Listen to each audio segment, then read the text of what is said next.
Owner earnings. Owner earnings is a valuation method detailed by Warren Buffett in Berkshire Hathaway's annual report in 1986. He stated that the value of a company is simply the total of the net cash flows, owner earnings, expected to occur over the life of the business, minus any reinvestment of earnings. Buffett defined owner earnings as follows.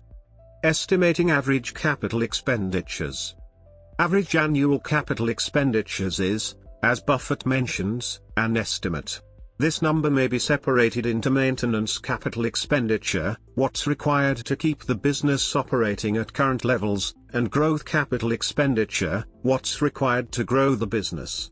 The most straightforward way to calculate maintenance capital expenditure is to simply use depreciation, amortization, and depletion. But those numbers don't necessarily reflect reality, since depreciation schedules and the like don't necessarily line up with their actual useful lives.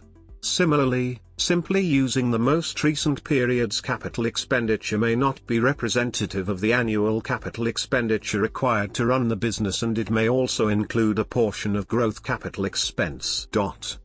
One way, as proposed by Bruce Greenwald, to approximate maintenance capital expenditure, for use in an owner earnings calculation is to use a ratio of capital expenditure to sales over multiple past years. As formulated by Greenwald, this approximation works by